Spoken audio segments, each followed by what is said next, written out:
It's 8:30. Good morning. I'm Ian Crouch with Hunter News. Police are yet to provide more details about the death of a teenage boy following an incident at Lambton Pool.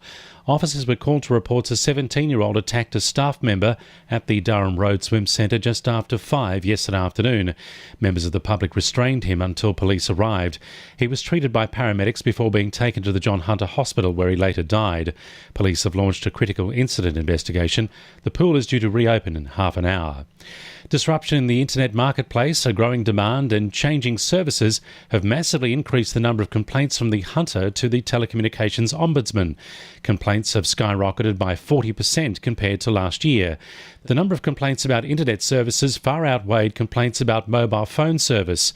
Ombudsman Judy Jones says the provider always has the first opportunity to fix a problem when it arises. So that's the best opportunity to resolve the complaint. So listening carefully to your customer, being careful to identify, work hard to find the cause of the problem, do what you say you'll do, all of those sorts of things can prevent a complaint being escalated to my office.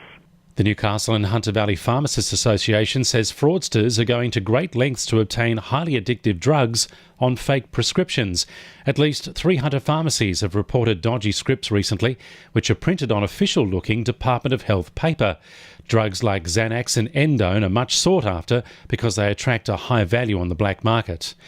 2 men are nursing minor injuries after crashing their car moments after attempted break-in at Raymond Terrace. The residents of a New Line Road property were woken by the sound of a car pulling up at about 2 this morning. Police say they confronted the men as they were trying to break into a storage shed. The pair fled in a borrowed car but crashed down an embankment about half a kilometre down the road. Police were quickly on scene and arrested the men.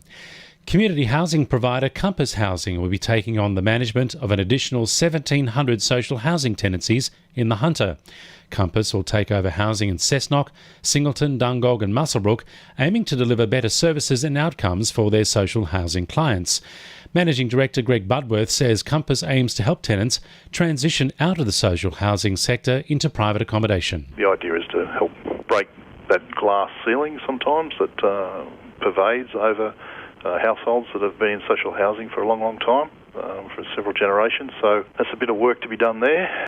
Following an unsuccessful attempt to secure a headspace in Lake Macquarie, the Bright Mind Suicide Prevention Project will officially launch tonight. The project will cater to the region, providing educational resources and eventually in-school seminars in an effort to reduce the stigma attached to mental illness.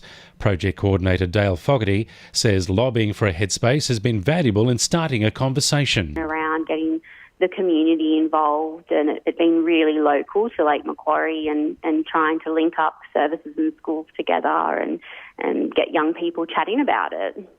Sport for our sponsor PRD Nationwide East Maitland. The Newcastle Jets sit third on the A-League ladder after 2-2 draw with Perth on Sunday, ensuring they continue their undefeated start to the season.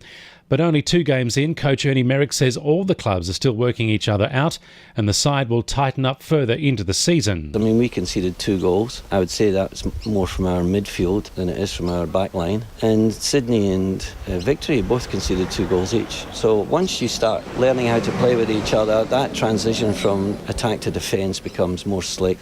Meanwhile, Jets star Dimi Petratos is looking forward to returning to Suncorp Stadium this Sunday for the first time since playing for Brisbane. He says the side is looking for redemption after failing to take the win last round. And Hunter horse owner Luke Murrell has been dealt a cruel blow with promising horse Admire Deus sustaining a freak injury just ahead of the Caulfield and Melbourne Cups. The horse was considered a contender before scans revealed major ligament damage and bone fragments in its rear leg. And the winning numbers in Oz Lotto are 41, 40, 38, 39, 7, 23 and 32, and the supplementaries are 35 and 19. 2NURFM News Time, 26 to 9.